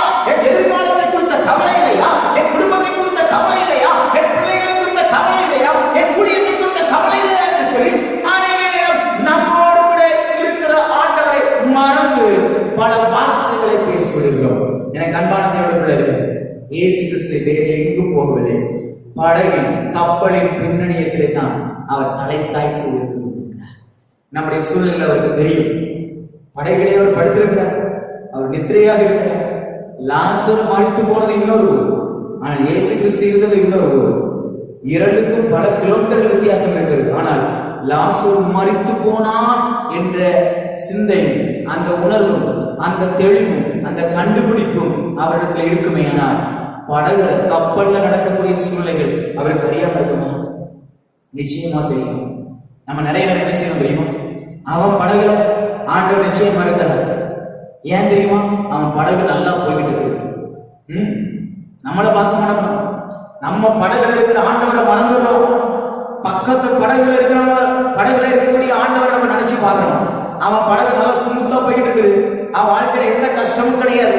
நல்லா நிம்மதியா சாப்பிடுறான், வாரமான கறி எடுத்து சாப்பிடுறான், நல்லா வீட்டு நிறைய பணம் இருக்குது, எல்லாம் செழிப்பா இருக்குது, நல்லா சந்தோஷமா இருக்கான். அவன் படகுல தான் இயேசு கிறிஸ்து இருக்கிறான்னு சொல்லி அநேக நேரம் நம்ம படகுல இருக்கிற இயேசு கிறிஸ்துடைய பார்க்க முடியாம நம்முடைய கண்கள் குருடாகி போயிருக்கிறது. சீஷர்களுக்கும் அதான் ஏற்பட்டது. ஆண்டவர் ஊழியம் செய்யும்போது அநேக கூட்டு கண்களை திறக்கிறார், குஷ்டரோகிகளை சுகமாக்குகிறார், மறித்து போனவனை உயிரோடு எழுப்புகிறார். இதையெல்லாம் பார்த்த சீஷர்கள் சொல்லுகிறார்கள், நாங்கள் மறித்து போவது, நாங்கள் சாம்பலை குறித்து உங்களுக்கு கவலை இல்லையா? இன்னைக்கு நம்ம அப்படிதான் சொல்லியிருக்கிறோம். ஏன் கூட எந்த சூழ்நிலையிலும் என் ஆண்டவராகிய இயேசு கிறிஸ்து என்னோடு கூட தான் இருக்கிறார் என்ற ஆணித்தரமான விசுவாசம் நம் யார் யாருடைய வாழ்க்கையில் இருக்கிறதோ அவருடைய வாழ்க்கையிலே கர்த்தர் ஒரு நாள் அற்புதத்தை செய்வதற்கு தாமதிக்கிறவர் அல்ல, இனியும் அவர் தாமதிப்பதில்லை. அவர் நிச்சயமாய் அதை செய்து முடிப்பார். எனக்கு அன்பான தேவனுடைய பிள்ளைகளே, இந்த சீசனுக்குள்ளாக அவன் கண்கள் மறைக்கப்பட்டதற்கு காரணம் அவர்கள் உலகத்தை பார்த்தார்கள், வெளிப்பிரகாரமான வாழ்க்கையை பார்த்தார்கள். ஆவிக்குரியவர்களாக இருக்கிறவர்களுக்கு நமக்கு ஒரு உணர்வு இருக்க வேண்டும். நாம் பார்க்கிறவைகள் நிஜமல்ல, தேவனால் சொல்லப்பட்டவைகள் தான் நிஜமானது.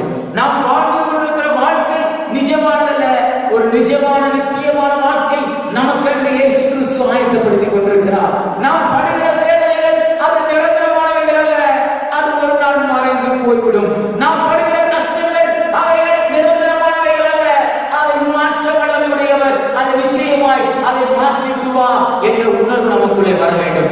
என்றைக்கு நாம் சூழ்நிலைகளை பார்க்காமல், உலகத்தை பார்க்காமல், மற்றவர்களை பார்க்காமல், இயேசு கிறிஸ்து என்னோடு கூட தான் இருக்கிறார், அவர் என்னை விட்டு விலகவும் இல்லை, என்னை கைவிடவும் இல்லை என்ற உணர்வும் அந்த தெளிந்த புத்தியும் அந்த தெளிந்த கண்கள் நமக்குள்ளே வருகிறதோ அன்றைக்கு நாம் அற்புதங்களை பெற்றுக்கொள்ள முடியும். எனக்கு அன்பான தேவனுடைய பிள்ளைகளே, அதான் ஆண்டவர் இயேசு கிறிஸ்து எழுதுறது சொல்றாரு, எப்பா ஏன்பா நீங்க உங்களுக்குள்ள விசுவாசம் இல்லையா?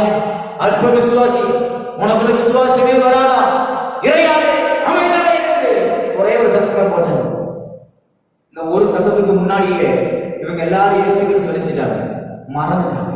நிறைய நேரம் அப்படிதான், கடைசி எச்சில தான் அந்த அந்த முடிவுல தான் இயேசு கூட இருக்கிறாரா என்கிற உணர்வு நமக்குள்ள வந்து நம்ம திரும்பி பார்க்கணும். இல்லைங்க, இன்னைக்கு நம்ம மாறும், நம்முடைய ஆவிக்குரிய வளர்ச்சி கொஞ்சம் மாறட்டும். இயேசு கிறிஸ்து அவர் எப்பொழுதும் என்னோடு கூட தான் இருக்கிறார்.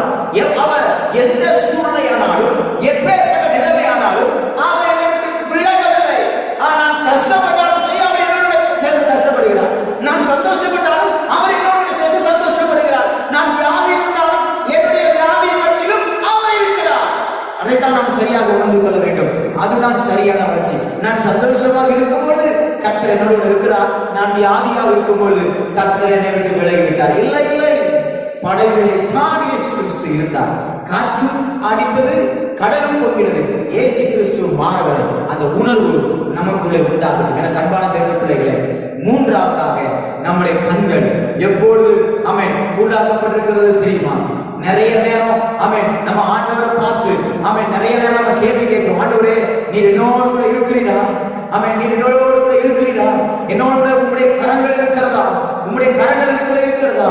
பாருங்க, அவன் எலிசாவை பார்க்கிறோம். அவனுக்கு உள்ளாக பல பிரச்சனைகள் சூழ்ந்திருந்த பொழுது வேலைக்காரனுடைய கண்கள் அந்த பிரச்சனை உலக பிரகாரமாக சூழ்ந்திருந்த மனுஷரை மட்டும்தான் பார்த்தது.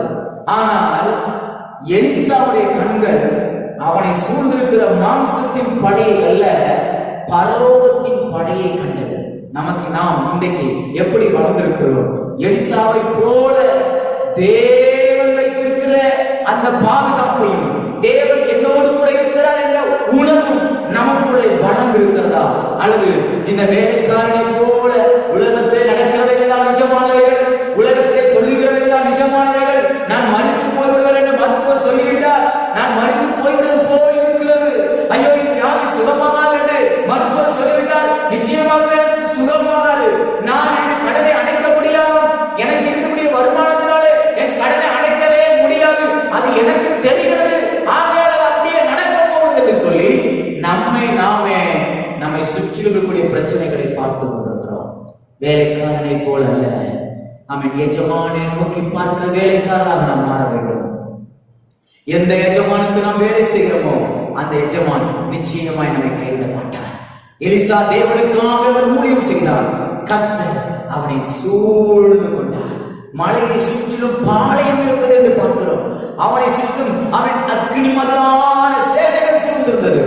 உங்களை சுற்றிலும் அக்னிமயமான சேனைகள் எப்பொழுதும் பாதுகாத்துக் கொண்டிருக்கிறது. மறந்து விடாதீர்கள், நீங்கள் தனிமையானவர்கள் அல்ல, தேவன் உங்களோடு கூட இருக்கிறார். 1 தெசலோனிக்கேயர் புஸ்தகம் 2ஆம் அதிகாரம் 13வது வார்த்தையை பாருங்கள். அங்கே சொல்லப்பட்டிருக்கிறது, கண்கள் குருடாக காரணம் வேத வசனத்தை மனுஷனுடைய வார்த்தையாக பார்ப்பதுதான். நம்முடைய கண்கள் ஏன் கூட இருக்கிறது தெரியுமா?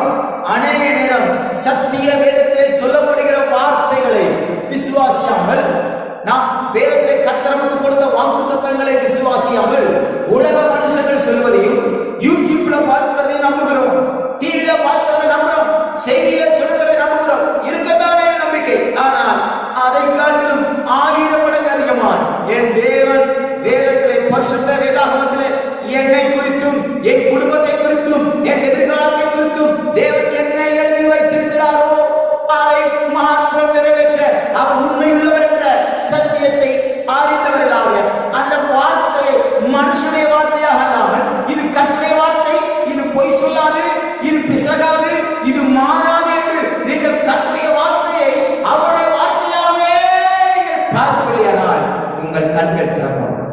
இன்னைக்கு நிறைய பேர் வேதவசனத்தை படிக்கிறது தெரியுமா? இந்த வசனம் அவனுக்கு, இந்த வசனம் அவளுக்கு, இந்த வசனம் பின்னாடி வீட்டுக்காரனுக்கு, இந்த வசனம் முன்னாடி வீட்டுக்காரனுக்கு. என்னைக்காவது ஆண்டவரே எனக்கு இந்த வார்த்தைகளை நீ சொல்லியிருக்கிறீர், இந்த வார்த்தைகளை நான் கேட்டு நான் உனக்கு பின் சென்று வர எனக்கு உதவி செய்யும் என்று எத்தனை பேர் அப்படி சொல்ல முடியும்? எத்தனை பேர் வார்த்தைகளுக்கு நேராக உங்கள் ஆத்மாவை திருப்ப முடியும்? எத்தனை பேர் அந்த வார்த்தைக்கு நேராக உங்கள் கண்களை திறக்க முடியும்? நிறைய நேரம் மனுஷனுடைய வார்த்தைகளை கேட்டு கேட்டு கேட்டு கேட்டு நம்முடைய காதுகள் இன்றைக்கு மாம்சத்தின் எண்ணங்களினாலே நிறைந்திருக்கிறது. பரிசுத்த வேதாகமத்தை படியுங்கள், கர்த்தருடைய வார்த்தையை கேளுங்கள், கர்த்தருடைய வார்த்தையை விசுவாசியுங்கள், கர்த்தருடைய வசனத்தை விசுவாசியுங்கள்.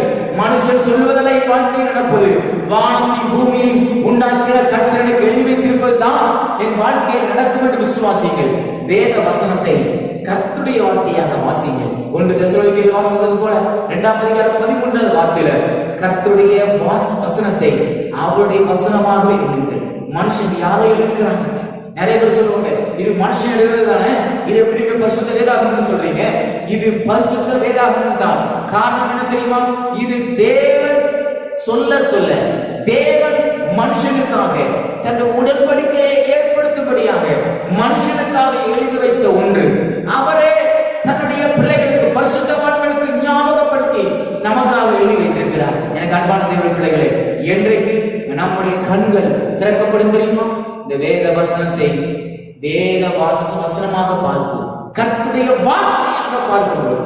மனுஷனுடைய வார்த்தையாக அல்ல, அதிகாரியுடைய வார்த்தையாக அல்ல, அவன் மற்ற மனுஷனுடைய வார்த்தையாக அல்ல, இது கர்த்தருடைய வேதம் என்று சொல்லி நீங்கள் எந்த வசனத்தை எல்லாம் பார்க்கிறீர்களோ அங்கே நிச்சயமாக சொல்கிறேன், கர்த்தர் உங்களுக்காக யுத்தம் பண்ணுவதை பார்க்க முடியும். கண்களை கூடி நாம் ஜெபிக்க போகிறோம். ஆண்டவரே, நீருடைய கண்களை திறக்க வேண்டும். நம்முடைய கண்கள் கூடாததற்கு பதட்டமும் பயமும். கண்களை கூடி என்னோட சேர்ந்து உலக பண்ணிட்டு ஜெபிக்கிறீங்களா? எலிசாவுடைய வேலைக்காரனுக்குள்ள கண்கள் கூடாக்கப்பட்டிருக்கிறது 2 காரியம் தெரியுமா? பதட்டம் இருந்துச்சு, அவனுக்குள்ள பயம் இருந்துச்சு.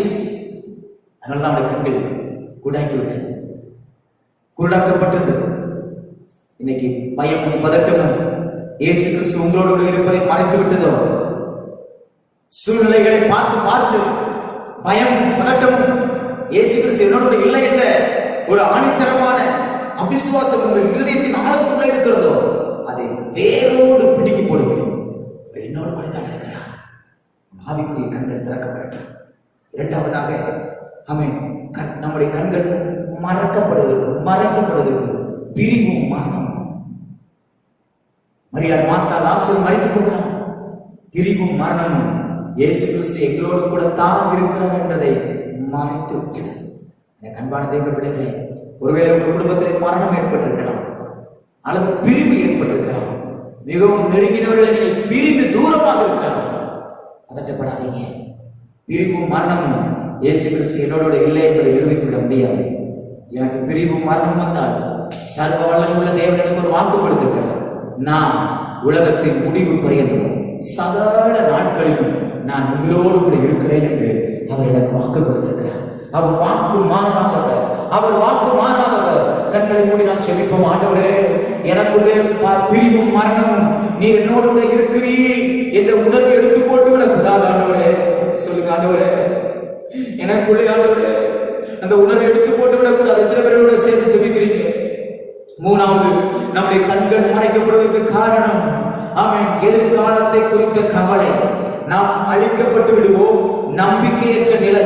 படகளில் பிரயாணம் பண்ணிக் கொண்டிருக்கிறவர்களுக்கு நம்பிக்கையற்ற ஒரு நிலை இருந்தது, அழிவு இருந்தது. நமக்கு முன்பாக ஒரு பெரிய அழிவு இருக்கிறது.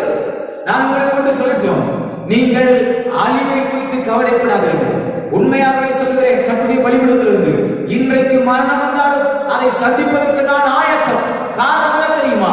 நான் இன்றைக்கு கண்ணை மூடுவேனே, ஆனால் பரலோகத்திலே என்னுடைய கண்கள் திறக்கப்படும் என்கிற விசுவாசம் இருக்கிறது. கர்த்தர் என்னோடு இருக்கிறார் என்ற விசுவாசம் இருக்கிறது. நான் கர்த்தருடைய ஊழியனாக இருக்கிறேன் என்ற விசுவாசம் இருக்கிறது. உங்களுக்குள்ளே அப்படிப்பட்ட நம்பிக்கை இருக்குமேயானால், நம்பிக்கையற்ற நிலை இருக்குமேயானால், கர்த்தர் என்னோடு இருக்கிறார் என்பது நம்முடைய கண்களுக்கு மறைக்கப்பட்டு விடும். அழிவையே பார்த்து கொண்டிருக்கிறேனால் கர்த்தர் என்னோடு இருக்கிறார் என்ற நம்பிக்கை நம்முடைய கண்கள் மறைக்கப்பட்டு விடும். அழிவு எங்கனால் நடக்கும், மரணம் எங்கனால் வரும். மரணம் நிச்சயமாக நமக்கு நியமிக்கப்பட்டிருக்கிற ஒன்று. ஆனால் அதை விட மற்றொன்று இருக்கிறது. கர்த்தர் என்னோடு இருக்கிறார், கர்த்தர் என்னோடு இருக்கிறார். அந்த உணர்வு, கர்த்தர் நம்மோடு இருக்கிறார். சொல்லுங்க, ஆண்டவரே நீர் என்னோடு இருக்கிறீர், ஆண்டவரே நீர் என்னோடு இருக்கிறீர், ஆண்டவரே. எத்தனை பேர் வாங்கிட்டு கர்த்தரை ஸ்தோத்திரம் பண்ணி, ஆண்டவரே நீர் என்னோடு கூட இருக்கிறீரையா, அப்பா நீர் என்னோடு கூட இருக்கிறீர், உங்களுடைய பிரசன்னம் என்னோடு இருக்கிறது, நான் விசுவாசிக்கிறேன் என்று சொல்லி ஆண்டவரை நோக்கி பார்த்து, ஆண்டவரே நீர் எனக்கு உதவி செய்யும், ஆண்டவரே என்னோடு இருக்கிறீர் என்ற உணர்வு எனக்குள்ளே வரட்டும் என்று சொல்லுங்க. ஆண்டவரே நீர் என்னோடு இருக்கிறீர், ஆண்டவரே உங்களுடைய பிரசன்னம் என்னோடு இருக்கிறது என்று சொல்லி, ஆண்டவரே நீர் என்னோடு இருக்கிறீர். பல நேரங்களில் பல சூழ்நிலைகளில் நீர் என்னோடு இருக்கிறார் என்ற ஒரு பெரிய கேள்வி எனக்கு வந்துள்ளது. ஆனால் நீங்கள் மறந்து விடுகிறேன். என்னோடு இருக்கிற உணர்வு எந்த சூழ்நிலையும் அதை விட்டு போகிறார்கள். என்னுடைய கண்கள் எப்பொழுதும் திறக்கப்பட்ட கண்களாக இருக்க எனக்கு உதவி செய்யும் என்று சொல்லுவோம். அது ஒரு நாள் அணையாதுதான். நீங்க எங்களுக்கு இருக்கிற விளக்கை யாராலும் அணைக்க முடியாது. அது எப்பேற்பட்ட வேதனையாக இருந்தாலும், எப்பேற்பட்ட கடல் போகக்கூடிய சூழ்நிலையாக இருந்தாலும், பெரும் காற்று வீசினாலும், மரணமே வந்தாலும், எதிர்காலத்துக்கு கேள்விக்குறியாக இருந்தாலும், அந்த நேச கனல் எனக்குள்ளே எடுத்துக் கொண்டிருக்கிற அவருடைய உண்மை குறித்த நேசம், நீ என்னோட இருக்கிற அக்கினியை யாராலும் அணைக்க முடியாது. சொல்லுங்க பார்க்கலாம். அணைக்க முடியாது, உன் நேசம் விட்டு எதுவும் பிரிக்காது. அணைக்க முடியாது, உன் நேசம் விட்டு எனக்கு பிரிக்காது. உன் நேசத்தால் எனக்குள் எரிகின்றது, அது ஒரு நாள் அணையாதையா, அதை யாரும் அணைக்க முடியாதையா. உன் நேசத்தால் எனக்குள் எரிகின்றது, அது ஒரு நாள் அணையாதையா, அதை யாரும் அணைக்க முடியாதையா. என்னோட சேர்த்து சொல்லுவார், அணைக்க முடியாது, உன் நேசம் விட்டு எதுவும் பிரிக்காது.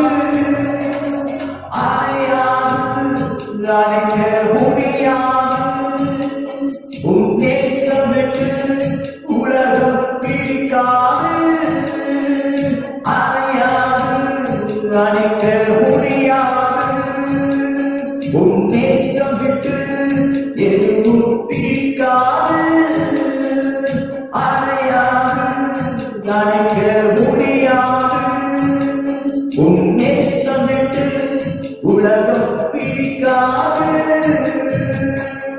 எத்தனை பேர் வாழ்க்கை பிரிக்கப்பட்ட ஒரு நிலைமை, மங்கி எரிந்து போய் கொண்டிருக்கிற ஒரு வாழ்க்கை. கர்த்தர் சொல்ற, நான் உன் கூட இருக்கிற உணர்வு நமக்குள்ள வரட்டும். அந்த அக்கினி மக்களை எப்போது இருந்து கொண்டிருக்கட்டும்.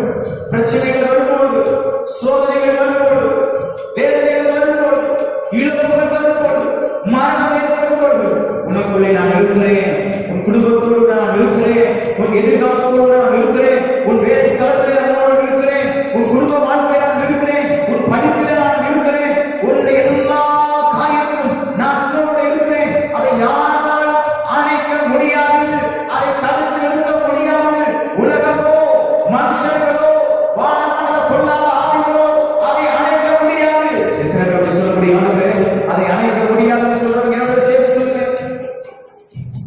அணையாது அணைக்க முடியாது உன் நேசம் விட்டு எதுவும் பிரிக்காது.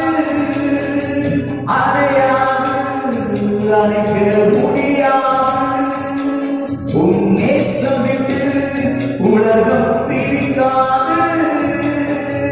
அணையாது அணைக்க முடியாது உன் நேசம் விட்டு எதுவும் பிரிக்காது.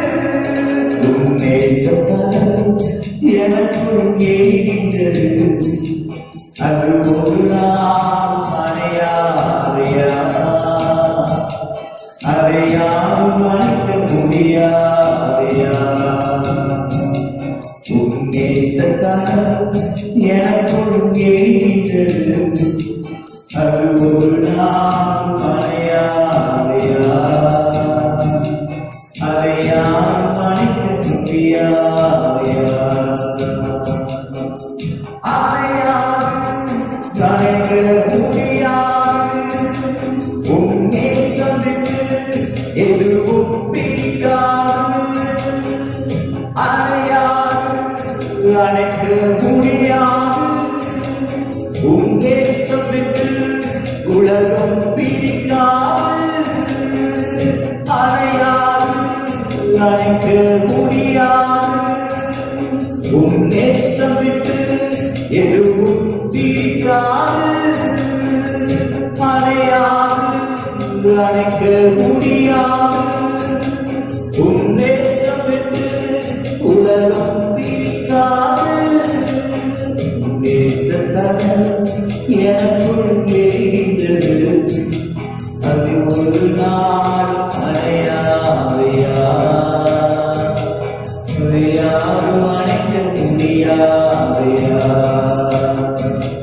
உன் நேசத்தால் எனக்குள் ஏறின்றது அது ஒரு நாள் அணையாதையா, அதை யாரும் அணைக்க முடியாதையா. உயர்த்தி சொல்லுங்க பார்க்கலாம். அணையாது அணைக்க முடியாது முடியாது அணையாது அணைக்க முடியாது உன் நேசத்தால் பிரிக்க முடியாது.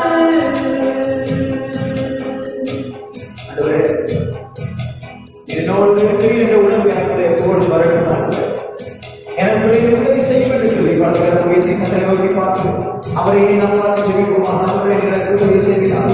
உங்களுடைய கிருபை கருத்துள்ளாக நாங்கள் ஒவ்வொரு நாங்கள் ஒவ்வொரு நாளும் என்னோடு இருக்கிற உணர்வு எங்களுக்குள்ளே வருவதால் ஒவ்வொரு நாளும் உண்மையை நாங்கள் நோக்கி பார்க்க எங்களுக்கு உதவி செய்கிறார். ஜெபிக்கிற ஒவ்வொரு பிள்ளைகளும் நல்ல ஜோபான பிரச்சனைகள் வரும்போது சோர்வுகள் வரும்போது கத்தனோடு இருக்கிறார் என்ற உணர்வு மறந்துவிடக்கூடாது. நம்முடைய கண்கள் திறக்கப்பட கண்களாகவே இருக்கிறது. ஆவிக்குரிய கண்கள் எப்பொழுதும் திறக்கப்பட கண்களாகவே இருக்க வேண்டும் என்று சொல்லி எல்லா கண்களை போய் ஜெபிப்போம். அவை நாளில் அன்னை பரலோக பிதாவே, எங்கள் சகோதரர்களாக ஆசீர்வதிக்கப்பட்ட நல்ல நாளுக்காக நன்றி செலுத்துகிறோம். அணையாதுப்பா, அணைக்க முடியாது. நேசம் விட்டு எதுவும் எங்களை பிரிக்காது. நீங்க எங்க கூட இருக்கீங்கிறத எந்த ஒரு மனுஷனும் பிரிக்க முடியாது, எந்த ஒரு சக்தியும் பிரிக்க முடியாது, எந்த ஒரு வேலையும் பிரிக்க முடியாது, எந்த விதமான சோதனையும் பிரிக்க முடியாது, எந்த விதமான தியாகத்தையும் பிரிக்க முடியாது, எந்த விதமான பிரிவுகளையும் பிரிக்க முடியாது, எந்த விதமான மரணத்தையும் பிரிக்க முடியாது. நீங்க எங்க கூட இருக்கீங்க, நீங்க எங்க கூட இருக்கீங்க. உலகத்தின் முடிவு குறையும் சகல நாட்களிலும் எங்களோடு இருக்கிறீர்கள். எலிசாவை வேலைக்காரனை போல இந்த குடான கண்களை அல்ல, எலிசாவை போல எப்போதும் எங்களோடு இருக்கிற உணர்வோடு வாழ உமக்காக சாட்சியாக வாழ ஒவ்வொருவருக்கும் உதவி செய்கிறார். செய்தியை கேட்டுக்கொண்டிருக்கிற ஒவ்வொரு பிள்ளைகளுக்கும் உதவி செய்யும். ஆசீர்வதியும் பொறுப்படுத்திக் கொள்ளும். தொடர்ந்து பரிசுத்த நாமத்தை மகிழ்கிறோம். இயேசு கிறிஸ்துவின் வல்லமையுள்ள நாமத்தில் ஜெபிக்கிறோம் ஜீவனுள்ள நல்ல பிதாவே, ஆமென். நம்முடைய கர்த்தராகிய இயேசு கிறிஸ்துவின் கிருபை, பிதாவாகிய தேவனுடைய அன்பு, பரிசுத்த ஆவியானவருடைய அன்பின் உண்மைக்கும் சமாதானம் இன்றும் என்றும் எப்பொழுதும் கர்த்தரை வருகிறோம் நம் அனைவரோடு பூமியில் எல்லா பரிசுத்தவான்களும் என்னிடையே கையிருப்பதாக. ஆமென், ஆமென். எல்லாரும் சேர்ந்து சொல்லுவோம். என் ஆத்துமாவே கர்த்தரை ஸ்தோத்திரி, என் முழு உள்ளவருடைய பரிசுத்த நாமத்தை ஸ்தோத்திரி, என் ஆத்மாவே கர்த்தரை ஸ்துதி. கர்த்தர் செய்த சகல உபகாரங்களையும் மறவாதே. ஆமென். அல்லேலூயா, அல்லேலூயா, அல்லேலூயா. கர்த்தர் எப்பொழுதும் உங்களோடு இருக்கிறார், நம்மோடு இருக்கிறார். அவர் நிச்சயமாய் நம்மை ஆசீர்வதித்து, நம்மை பாதுகாத்து, நம்மை உயர்த்த உண்மை உள்ளவராக இருக்கிறார். God bless you. கர்த்தர் உங்களை ஆசீர்வதிப்பார். ஆமென்.